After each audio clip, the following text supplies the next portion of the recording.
오염수 방류를 둘러싼 한일 정상회담부터 양평 고속도로 종점 변경 특혜 논란까지 굵직한 이슈를 둘러싼 정치권 공방 점점 치열해지고 있습니다. 지금부터는 유승민 전 국민의힘 의원과 이야기 나눠보겠습니다. 어서 오세요. 예, 반갑습니다. 네. 먼저 저희들이 이제 앞 코너에서 예. 양평 고속도로 종점 변경 특혜 논란 이야기를 했으니까 요 얘기를 먼저 좀 그래요. 예. 해보겠습니다. 이 몰랐던 분들도 계시지만 유승민 우리 전 의원께서는 KDI 출신으로 국내 최초 예비 타당성 조사 경험자 이렇게 또 소환이 됐습니다. 예타제도 처음 예비 타당성 조사 제도가 처음 도입됐을 때부터 직접 예타를 해보셨고 지금 국토부에서는 근데 예타안보다 대안이 더 좋다고 강조를 하는데 비용 편익 분석도 안 했다는 거예요, 대안은. 그게요. 이거는 뭐 모든 이 의혹의 중심 질문은 예타를 통과한 원안 거기서 왜 노선이 바뀌었냐. 그렇죠. 누가 왜 바뀌었냐. 그것만 밝히면 되는 맞습니다. 일이에요. 단순한 질문입니다. 예, 이거는 후쿠시마 오염수보다는 훨씬 더 분명하고 네. 이거는 뭐 자료도 엄청나게 많고 이런 일이에요. 제가 B와 C를 이제 계산을 하는데 베네핏하고 코스트. 편익과 비용을 계산을 해가지고 그걸로 경제성 분석을 하는 게 예타인데 이 예타라는 게 99년에 처음 도입할 때 이제 제가 연구 책임자를 했는데 그 정치하기 직전입니다. 저는 지금은 전문가가 아니에요. 제가 뭐 검사로 수사도 안 해봐가지고 전문가는 아니고 저는 그 예타를 해본 사람으로서 예타라는 게 왜 도입되냐 하면 정치권이고 각 지역이고 철도고 도로고 공항이고 막 놔달라고 요구가 있는데 그거를 요구를 다 들어주면 국가 재정이 감당을 못 하잖아요. 그러니까 BC 제도라는 거 예비 타당성 제도라는 걸 도입을 했어요. 그래서 기획재정부나 국가 정부 입장에서는 BC 이 분석을 통과를 못 하면 그러면 정치권이 아무리 정치인들이 요구를 해도 그건 들어줄 수가 없다. 그래 일종의 굉장히 이게 근거가 되는 일종의 그 방탄용 그거예요. 그런데 이거를 이제 직접 해보면요. 직접 해보면 BC 비율이 안 나오면 정치인들이 아무리 요구하고 대통령이 요구해도 안 되는 게 예타예요. 그만큼 예타는 이 사업을 추진할 거냐 말 거냐에서 굉장히 중요한 기준이 되는 거거든요. 그러면 예타는 누가 했느냐. 이 양평고속도로 같은 경우에는 국토부가 처음에 기재부한테 신청을 해요. 왜냐하면 국토부 안에는 예타 해달라고 기다리는 사업들이 수도 없이 많거든요. 그중에 국토부가 이거는 할만하다 할 때가 됐다 선정을 해가지고 기재부로 넘겨요. 그러니까 여기에 나온 양평고속도로의 원안이라는 거는 이거는 국토부가 기재부 보고 이 안으로 예타를 해달라고 이제 넘긴 거예요. 그럼 기재부는 예타를 했는데 이 양평고속도로 같은 경우에는 정말 아슬아슬하게 통과했잖아요. 그랬더라고요. 오랜 시간을 기다려가지고 BC 비율도 0.829. BC는 보통 1.0이 안 되면 안 돼요. 원래 편익이 더 커야 되잖아요. 비용보다. 근데 0.9나 0.8에 해당하는 것들이 수도 없이 나와요. 그럼 그걸 다 킬할 거냐 죽일 거냐. 그거는 또 아니에요. 왜냐하면 지역균형 발전이나 다른 고려도 해야 되니까. 그래서 보통 0.82 요게 이제 아주 그 간당간당한 데드라인이에요. 그 BC에서. 턱걸이 선이군요. 0.8 넘으면 HP라는 걸 해서 0.5 이상이 나오면 정책 평가 뭐 이렇게 하더라고요. 그거는 뭐 계층화 분석 방법 이러는데 여러 가지를 고려해요. 그거는 약간 예타 BC는 정량적인 분석이고 HP는 약간 정성적인 분석이에요. 그걸 해가지고 이제 하는데 양평고속도로가 이제 그걸 겨우 통과한 거예요. 그러니까요. 근데 이제 와가지고 변경안이 더 낫다고 그러잖아요. 그러면 변경안이 더 나은 걸 그래 오랜 세월 동안 그랬으면 변경안 더 나은 걸로 시작 처음부터 예타를 했으면 BC가 더 잘 나왔을 거 아닙니까? 그러니까요. 지금 원희룡 장관도 이 바뀐 변경안 있잖아요. 강상면으로 이 안. 이 안이 더 낫다고 어제 보니까 유튜브에서 막 강의를 하더라고요. 근데 의문이 이 안이 더 나았으면 이 안이 비용은 별로 안 늘어나고 편익이 많이 늘어나는 경제성이 더 좋은 안이었으면 진작부터 국토부가 이 안을 가지고 예타를 했었어야 됩니다.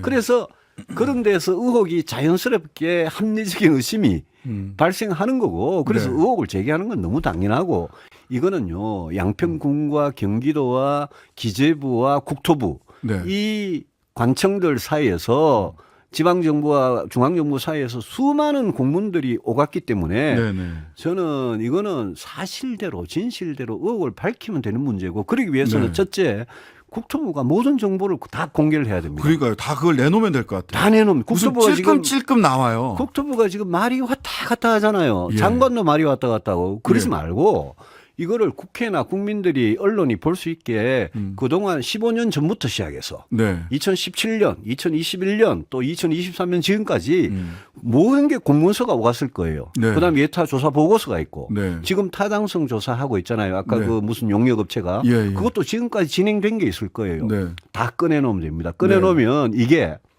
누가 왜 노선을 바꿨는지 바꾸는 게 타당한지 네. 그게 정말 무슨 특혜나 이런 걸 위해 가지고 누가 막 인위적으로 작용을 했는지 네. 이런 거를 밝힐 수 있고 저는 밝히는 주체는 국회가 되는 게 적당하다고 생각을 합니다. 아, 그러면 국정조사? 당연히 월요일 날 지금 국토위 상임위가 상임위가 열리잖아요. 있죠. 예. 국토위를 충분히 열어서도 충분히 저는 할 수 있다고 생각합니다. 네. 국토부가 자료만 내놓으면. 네네. 민주당이 국정조사를 뭐 원하면 저는 요구할 수 있다고 생각해요. 다만 정부 여당이 지금 국정조사 안 받으려고 그러겠죠. 근데 정쟁화되기 때문에 안 받겠다라고 예, 입장을 가을에 밝혔어요. 가면요. 가을에 가면 국정감사를 하잖아요. 그렇죠. 정기국회. 예. 이거는 만약 정부 여당이 반대를 해서 국정조사를 못하면 네. 그럼 민주당이 국토위를 열든 국정감사에서 따지든 예. 이거는 할 수단은 충분해요. 문제는 얼마나 투명하게 사실대로 밝히느냐. 네. 그거고 국토부 장관은 국토부 공무원들은 그런 진실의 규명에 당연히 협조를 해야죠. 네. 그 제가 원희룡 장관이 왜 이걸 백지화했잖아요. 갑자기 네, 처음에는 원점 재검토. 원점 재검토. 원점 예. 재검토는 할 수 있는 말이에요. 네. 근데 이걸 백지화를 해버리니까 네네. 아니 제가 공직자들이 자기 직분에 충실하게 이해하지. 그 사람은 정치인이기 전에 국토부 장관이거든요. 그렇죠. 백지화라 취소를 아예 해버리는 거는 이거는 직권남용입니다. 국토부 장관은 야당이든 시민들이든 누군가가 의혹을 제기하면 왜 이 안이 더 나은지 예? 비교를 할 수 있는 안은 많잖아요. 네네. 그거를 진짜 팩트를 가지고 설명을 해야 되는 사람이에요. 네. 네. 근데 지금 국토부 공무원들이나 많은 사람들이 이야기하는 여러 가지 숫자나 날짜나 여러 가지 팩트라고 제시하는 것들 중에 국민들을 혼란스럽게 하는 그런 것들이 굉장히 많이 뒤섞여 있어가지고 그렇습니다. 언론 보도만 봐도 야 뭐가 진실인지 잘 모르겠어요. 그걸 밝히는 게 국회 역할이거든요. 네네. 그래서 저는 국토부 장관 이러잖아요. 가짜 뉴스라고 그러고 예. 괴담. 거짓 선동이라고 그러고 예. 그다음에 뭐 김건희 여사를 악마화하는 거는 그거는 대통령실이 나서서 막아야 될 일 아니겠습니까? 아. 뭐 고발을 해도 대통령실이 하면 되는 거고 네네. 국토부 장관이 왜 김건희 여사 악마화하는 거를 자기가 막습니까? 국토부 장관은 국토부 장관으로서 어느 안이 원안인지 변경안인지 어느 안이 더 국가 경제적으로 주민들을 위해서 합당한 아니냐. 네. 이거를 설명하면 되는 자리잖아요. 근데 제가 이제 궁금한 것 중에 하나는 오늘 노컷뉴스에 따르면 소위 그 용역업체가 민간 용역업체 동해종합기술공사가 냈다라고 하는 1년간의 과업기간이 있었더라고요. 올 네. 3월 달까지. 예. 그건 이제 본 타당성 조사다 그게 이렇게 타당성 얘기를 하던데요. 조사예요. 예, 타당성 조사. 예타의 다음 단계. 예, 다음 단계죠. 예, 하고 있는 중이죠 지금. 예, 아니 원래 과업은 3월 달에 끝납니다. 과업 기간은 올 3월로. 과업 기간 끝났는데 타당성 조사가 안 끝났어야지 아직. 현실적으로. 근데 이제 어쨌든 보고서를 그러면은 그 본 타당성 조사의 예비 보고서 같은 걸 낸 건가요? 한 50쪽짜리 보고서를 냈고 예. 그 보고서에는 BC 분석이 없다는 거예요. 비용 편익 분석이. 그래서 그게 이제 엉터리인 게요. 엉터리다. 그게 원안에서 변경안으로 바꾸려면 네. 그게 변경안이 더 낫다는 입증 책임은 누구한테 있느냐 하면 국토부한테 있는 그렇죠. 거예요. 변경을 하는 쪽이. 변경을 하는 쪽이 한테 있는 거예요. 그럼 예. 변경을 하는 쪽이 왜 강상면으로 양서면이 아니라 강상면으로 가는 그 변경안이 더 나은 건지를 국토부가 증명을 해야 되는데 말씀하신 대로 그 용역회사의 보고서에 예. BC 분석도 BC 비율도 없이 예. 더 낫다라고 말로 할 수가 없어요. 말로 그냥 아니 뭐 차량이 더 지나가고 환경 피해가 있고 마을이 있고 뭐 이래서 더 낫다 이렇게 말을 할 수가 없는 거예요. 보도 자료는 보도 참고 자료에 나온 거 보면 그냥 표로 만들어서 그럴듯해 보이는데 지금 딱 말씀하신 말로만 돼 있어요. 저도 봤어요 그거. 예. 어제 국토부가 당정 간담회 한다고 예, 내놓은 예. 자료들 다 봤는데 예. 거기에 보면 BC 비율이 아직 없어요. 없어요. 그리고 원희룡 장관도 어제 유튜브에서 나와서 이야기한 게 그 경제성이 더 낫다라고 이야기하려면 변경안의 BC는 1.0입니다. 어우, 원안의 BC는 0.82였습니다. 그래서 이게 더 낫습니다라고 이야기를 해야 똑 떨어지는 거죠. 그렇죠. 그럼 분석 없이 함부로 이게 더 낫다 이렇게 이야기할 수가 없어요 지금. 근데 이제 뭐 국토부에서는 일단 변경해 놓고 나중에 계산해도 됩니다. 이렇게 오늘 해명을 했어요. 그거를 기자들이 물어보니까 BC 분석 없이 그럴 수 있습니까라고 아니요, 얘기를 하니까. 그거는요 예타의 BC 분석이 분명히 있기 때문에 네네. 예타보다 다른 안을 가려면 다른 안에 대한 그 분석을 해서 그걸 비교를 딱 하면서 이야기를 해야죠. 그게 이루어지지 않고 말로만 더 낫다고 이러니까 뭐 왜 더 나은지가 지금 근거가 없는 거예요. 그랬더니 또 국토부에서는 아직 노선이 확정되지 않은 것이라서 BC 분석은 차차 할 예정입니다. 확정되지 않은 거면 왜 전략 환경 평가할 때 강상면 안 그것만 가지고 단일안으로 합니까? 환경 영향 평가. 그것도 말이 안 되죠. 예. 그러니까 뭔가 계속해서 악귀가 안 맞습니다 지금. 그래서 제가 아까 말씀드린 대로 양평군과 경기도 국토부 기재부 사이에 오간 모든 공문들을 이 문제만큼은 의혹이 네네. 제기됐기 때문에 내놔야지 네. 국민들이나 언론들이 그걸 보고 판단할 수 있어요. 그러니까 지금 유 전 대표님 말씀하신 대로 굉장히 투명하게 전체를 공개하면 쉽게 판단될 수 있는 그러면 될 얘기에 대해서 문제예요. 예. 원희룡 장관은 뭐 많은 분들이 그런 얘기를 해요. 원 장관이 지금 문제를 더 키워버렸다. 키웠죠. 예. 예.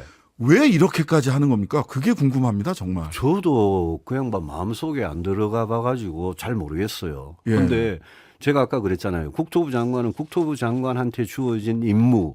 그거는 의혹이 제기되면 그걸 사실에 근거해서 해명하는 거죠. 네. 그게 국토부 장관의 임무고 네. 이거는 예타를 통과해서 이미 진행 중인 국책 사업이기 때문에 장관 한마디에 절대 이거는 정권이 바뀌어도 이거는 못 바꾸는 겁니다. 네, 네. 스톱을 못 시킨다고요. 왜? 진행되기로 했기 때문에. 네. 그래서 장관이 취소 백지화 전면 중단할 권한은 없어요. 장관한테. 네, 네. 그걸 하려면 정부가 아까 말씀드린 대로 거꾸로 증명을 해야 돼요. 예타에 심각한 오류가 있었다거나 예타에 무슨 불법 부정이 있었다거나 네. 그러면 이거는 다시 해야 된다라고 네. 할 수 있어요. 그런데 그게 아니거든요. 그래서 네. 제가 원 장관이 백지화 취소라는 장관으로서 할 수 없는 그런 권한 밖의 일을 가지고 왜 정치인이기 전에 국토부 장관이잖아요. 네.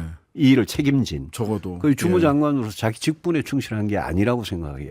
네. 직분에 충실하지 않은 사람이 또 있더라고요. 경기도지사. 그분은 이 사건이 터지고 보름도 더 지나고 뒤늦게 나와가지고 네. 내가 뭐 경제부총리였다면 국토부 장관 해임 건의를 하겠다 이러는데 해임 건의 부총리가 할 수도 없고요. 네, 부총리는 그건 뭐 총리가 하는 거죠. 해임 건의를 당하는 입장에 있는 사람이고 네네. 또 원안을 가지고 네. 무조건 원안을 가야 된다라고 또 그분은 말씀하시더라고요. 네. 그게 민주당 지금 입장입니다. 네. 무조건 원안이라는 게. 네. 네. 그런데 이 일이 이왕 이렇게 된 이상은 네. 경위에 대해서는 철저하게 밝히고 네. 앞으로 해법을 찾아야 될 거 아닙니까? 그렇죠. 어떤 탈출구를 해법이 있습니까? 찾아. 예, 출구가 있어야죠. 해법은 이제 많은 분들이 예타를 다시 하자 이러는데 예타를 다시 하는 거는 저는 반대입니다. 네. 왜 반대냐면 예타라는 거는 충분한 시간을 들여서 충분한 노력을 들여서 했어요. 원안대로. 거의 2년 했다고 하던데요. 거기에 예타를. BC 비율이고 H 비율이고 다 나왔어요. 네. 그 예탈에 무슨 대단한 아까 말씀드린 불법이나 오류가 있었으면 예탈 다시 할 수 있는데 네. 예탈을 다시 하는 경우는 거의 없습니다. 네.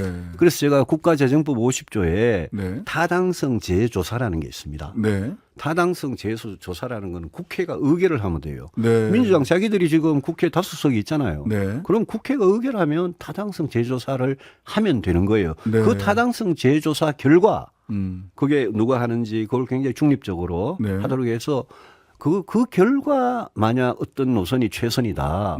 그러면 거기에 민주당도 승복하면 되는 거예요. 네.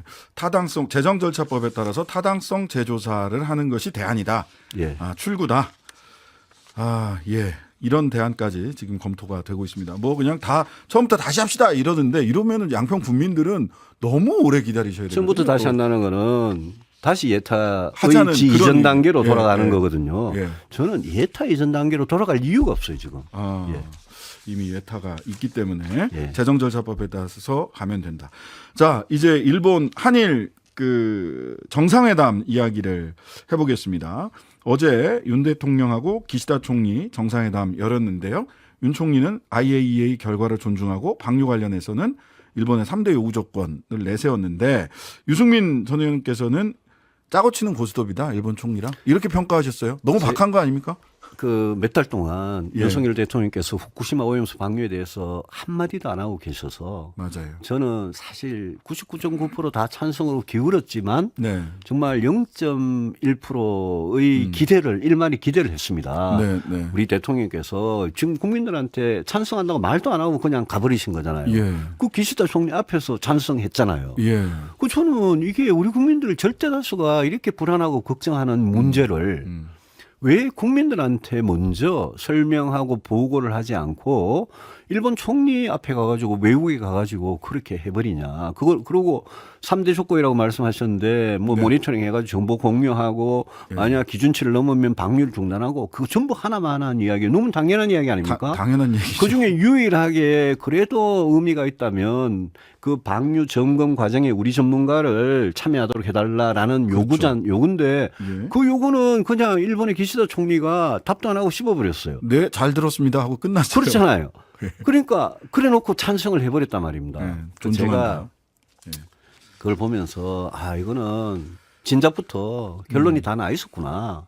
결론이 다 나 있으니까 정부의 그 공무원들이고 여당의 국회의원들이고 저렇게 난리를 치면서 찬성을 했구나 싶어요. 근데 대통령께서 그랬잖아요. 참모들 뒤에 숨지 않고 국민과 직접 소통하겠다고 그러셨잖아요. 그러셨죠. 그 이 중요한 문제는 왜 직접 소통을 안 하십니까? 본인의 육성으로 왜 국민들 앞에 당당하게 서서 후쿠시마 오염수 방류는 제가 이러이러한 이유로 찬성할 수밖에 없습니다. 그리고 무엇보다 중요한 거는 이걸 찬성할 때 우리 대한민국 국민들이 얻는 국가 이익은 뭐냐는 거죠. 그 질문입니다. 그래서 이거는 저는 일본하고 철저하게 저는 상호주의로 가야 된다는 사람입니다. 네. 일본 한일 관계 개선하는 거 좋습니다. 그러면 지난번에 그랬잖아요. 물컵의 반을 네? 아마 나머지 그거를 반을 채워줄 반을 거다. 채운다. 채우기는 이제까지 일본이 뭘 채웠습니까? 그 이 중요한 국민의 건강 안전과 관련된 문제, 특히 이 핵심 의문이 그겁니다.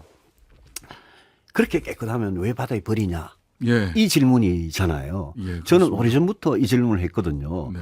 오염수를 알프스로 처리해가지고 그렇게 마실 만큼 수용해야 될 만큼 뭐 그렇게 깨끗하다면서 그걸 왜 바다에 버리느냐. 거기에 대한 정부의 답이 뭔지 압니까? 정부의 답은 원전을 갖고 있는 사람들은, 나라들은 다 버린다. 원전에서 나오는 배출수를 삼중수소 희석해서 다 버린다.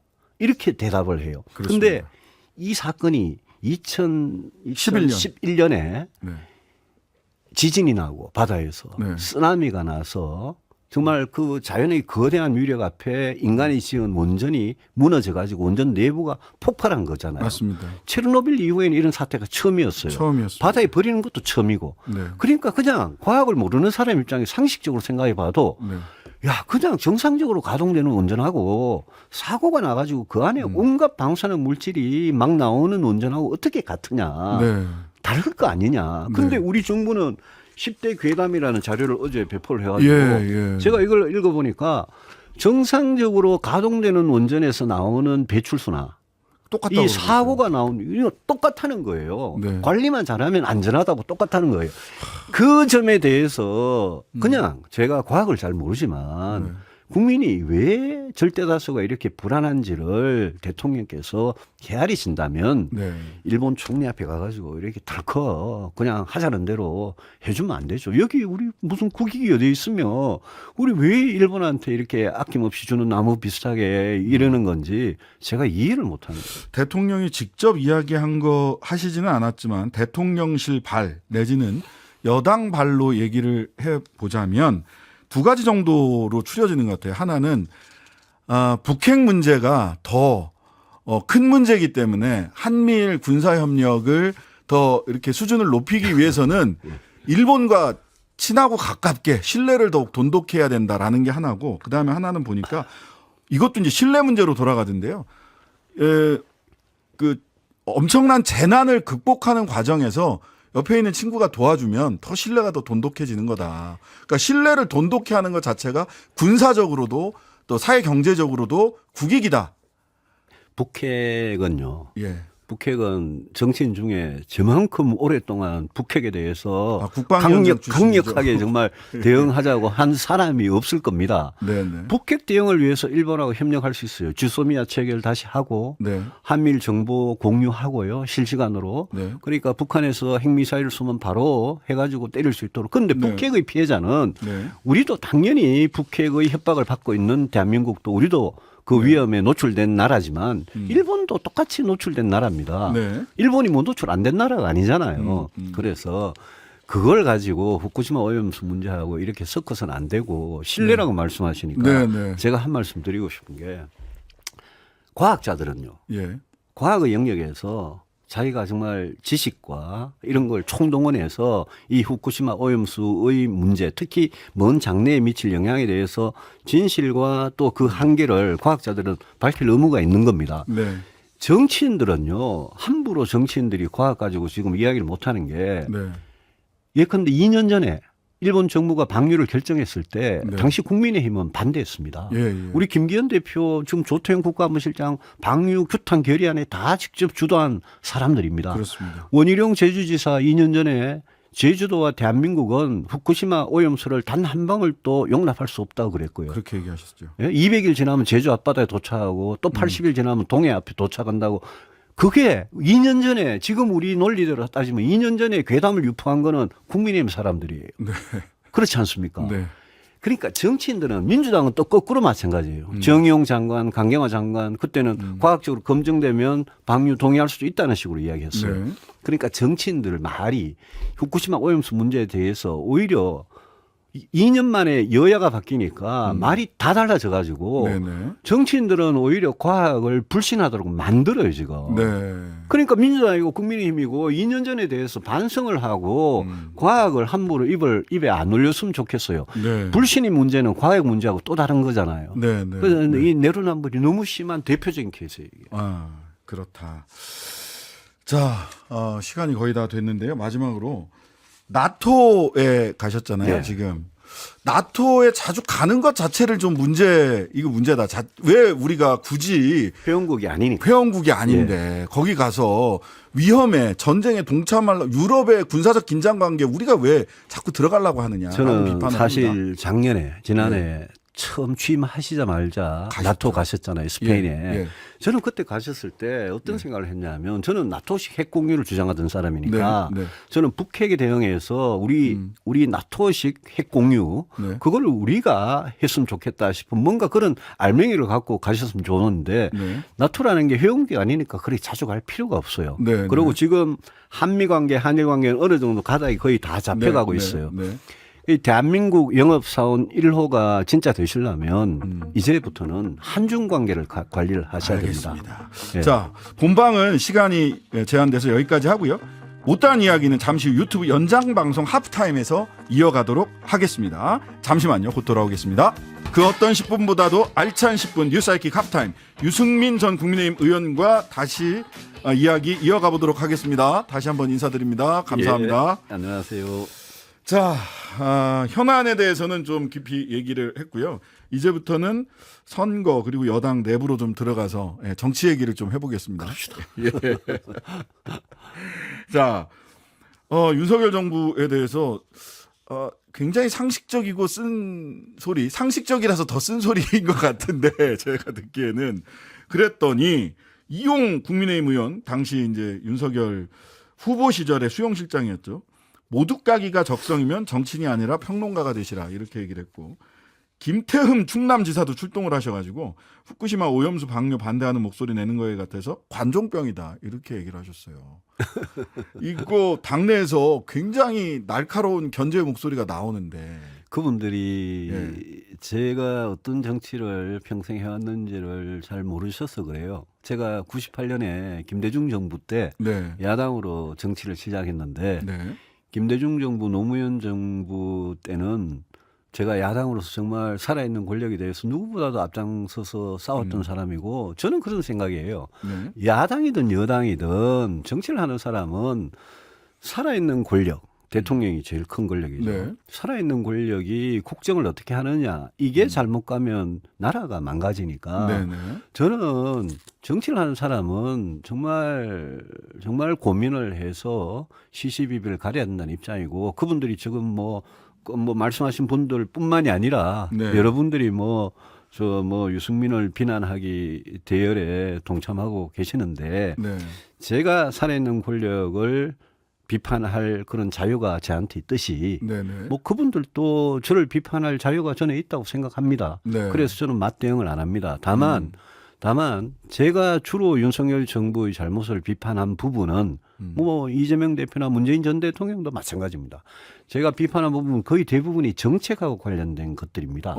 그렇기 때문에 정책에 관련해서 제가 근거를 가지고 저희 진심을 담아서 비판을 하고 있기 때문에 저도 거꾸로 저를 지금 비판하시는 분들도 무슨 뭐 이상한 그런 막말로 비판하실 게 아니라 네. 네. 저를 어떤 점을 비판하시는지 제 말 중에 뭐가 잘못됐다는 건지 예. 그게 후쿠시마 오염수든 양평 고속도로든 네. 그게 뭐 워싱턴 선언이든 뭐든 네. 저는 그 점을 갖고 비판을 해 주시길 바라는데 뭐 그런 게 없으면 없는 대로 저는 대꾸는 안 할랍니다.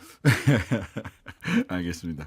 자, 많은 분들이 이제 관심을 갖는 거는 그래서 유승민은 내년에 뭐 할 건데? 라고 하는 아주 단순한 질문입니다. 저는 정치를 했던 시간 중에 지금 그 어느 때보다도 자유로움을 제 스스로 느낍니다. 네. 그리고 내년 총선이 우리 정치를 바꾸는 굉장히 중요한 계기가 될 거라고 네. 생각을 하고요. 네. 저는 우리 정치가 지금 완전히 그냥 극단의 대립과 막 적대적 공생에 빠져가지고 양쪽 다 그냥 강성 지지자들만 쳐다보는 네. 그런 정치를 하고 있는데 저는 이래서 뭐 나라가 한 발자국을 나갈 수 있겠습니까? 그래서 네. 우리 정치를 바꿀 수 있다면 정치를 변화시키고 혁신시킬 수 있다면 저는 뭐라도 하겠다. 네. 그런 자세로 제가 그럼 해야 할 일이 뭘까 백지 상태에서 고민하고 있습니다. 뭐라도 하시겠다. 그러면은 뭐 또 질문을 또 단순한 네. 시켜서 얘기를 하면 출마하시느냐? 뭐 출마 생각을 지금 뭐 어디에 내가 뭐 출마를 한다 이런 생각을 전혀 해본 적은 아직 없습니다. 네. 그런데 그게 뭐든지 간에 제가 무슨 어떤 길을 가서 그게 우리 정치를 변화시키는 도움이 된다면 뭐든지 하겠습니다. 출마에 대해서도 열어놓는다. 자, 그러면 그 다음 질문은 그러면은 어느 당으로 출마하십니까? 무소속입니까? 라는 질문으로 당연히 이어집니다. 저는 지금 국민의힘 당원이고요. 네. 저는 평생을 보수 정당에 있었습니다. 네. 제가 바른 정당에 있었던 시절도 그것도 보수 정당입니다. 제대로 된 네. 보수를 해보자는 네, 시도였거든요. 네네. 그래서 저는 뭐 보수가 진짜 잘 됐으면 좋겠고 저는 가짜 보수가 판치는 이 상황에서 진짜 제대로 된 보수 같으면 국민들께서 저런 보수라면 우리가 지지할 수 있겠다라는 그런 보수 정치를 해보고 싶었고요. 네. 저는 뭐 그 길이라면 어떤 길이든지 가겠다 그런 생각이. 그 아까 양당이 민주당과 국민의힘이 열성 지지자들만 바라보면서 적대적 공생관계에 있다. 이 부분을 지금 가장 목소리 높이는 분들은 아마도 그 금태섭 의원인 것 같습니다. 우리 국민들이 보시기에. 이 제3정당 말하자면 양당제를 극복할 뭐 바른정당도 사실 양당제를 극복한 좀 새로운 공간을 열고자 했던 것인데 그 가능성은 어떻게 보세요? 신당을 제3당의 가능성. 그러니까 이 지금 우리 중도층이나 무당층이 늘어났고 또 지금 윤석열 정부나 국민의힘이 하는 거, 네. 또 이재명 대표와 민주당이 하는 거, 이 양극단에 굉장히 염증 혐오를 느껴가지고 정말 이 양당이 싫다라는 그런 국민들은 많기 때문에 네. 제3의 어떤 정치 세력을 바라는 그런 공간은 활짝 열려 있다고 생각을 합니다. 네. 근데 그와 동시에 어떤 게 있냐면 국민들께서는 기회주의적인 떴다 방식의 그런 제3당을 신당을 굉장히 싫어하세요. 예. 경험적으로 싫어하세요. 네네. 왜냐하면 이제까지 워낙 제3당이 생겨가지고 어떻게 소멸되는지를 봐왔기 때문에 네네. 그러니까 그 제3당이 성공을 하려면 신당이 성공을 하려면 그러면 자기들은 도대체 어떤 다른 정치 네. 하겠다는 건지 철학과 비전과 특히 그 정책들이 어떻게 다른 건지 네네. 이거를 확실히 보여줘야 되고요. 네. 그다음에는 용기가 있어야 돼요. 용기. 저는 용기를 강조하는데 의지와 용기를 강조하는데 나는 내가 정치적으로 망하고 성공을 못하는 한이더라도 이 길이 옳다고 생각하면 그 길을 끝까지 가야 됩니다. 풍찬무숙할 용기. 그런 용기와 의지가 있느냐에 대해서 국민들께서도 의구심이 있을 거고요. 네. 마지막 한 가지는 선거 제도입니다. 네. 네. 소선거구제 하에서는 마지막에는 네. 양쪽으로 그냥 확 빨려 들어가게 돼 있고 네. 그거 싫은 사람은 투표장에 안 나옵니다. 네. 찍어봐야 안 되니까. 네. 근데 중대 선거구제가 되면 달라져요. 네. 그 제가 보기에 중대 선거구제는 될 가능성이 거의 없어 보이잖아요. 지금. 대통령은 하자고 했는데도 대통령도 하자고 하고 국회의장도 하자고 하고 하는데 국민의힘하고 민주당 의원들이 아무 생각이 없잖아요. 선거제도는 그 사람들 손에 달려 있는 거거든요. 그렇죠.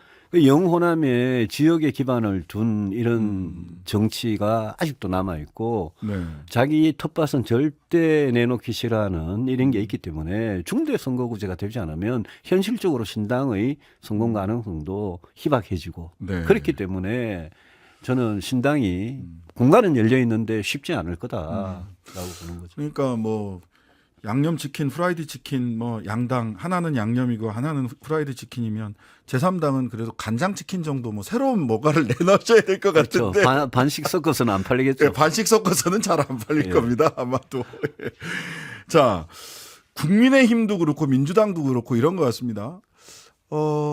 국민의힘 쪽에서는 또 대통령은 뭐 170석을 제시했다는 얘기도 있고 청년들한테 내년부터는 근본적 개혁 가능하다. 지금은 국민의힘이 소수정당이라 안 되는데 내년에는 과반 이상 한다.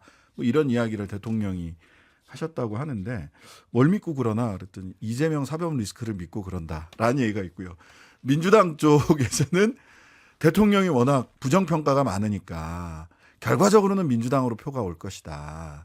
양쪽 다 상대방의 실책, 상대방의 부정평가를 가장 중요한 본인들이 과반을 넘을 수 있는 근거로 제시를 하고 있습니다. 뭐 그렇잖아요.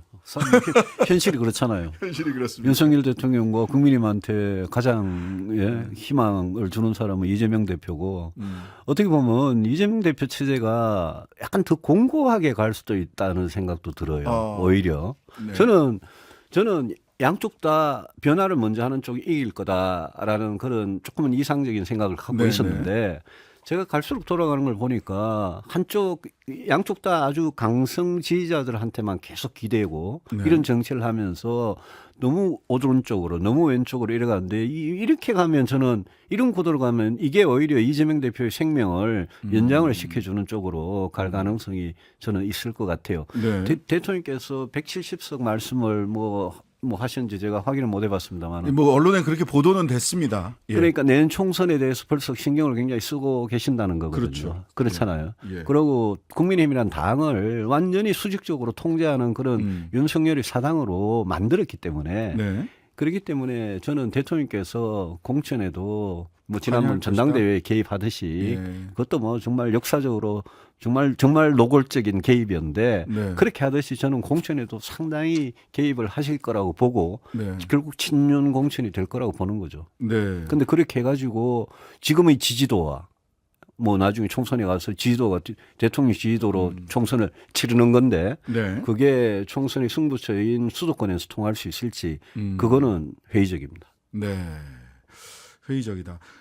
그 보수 텃밭이라는 영남 분위기 좀 전해주세요. 뭐 친박 신당이 만들어질 거다 이런 얘기도 있고 무소속으로 출마하는 사람들이 많아질 거다. MB계가 귀환할 거다. 지금 봐라.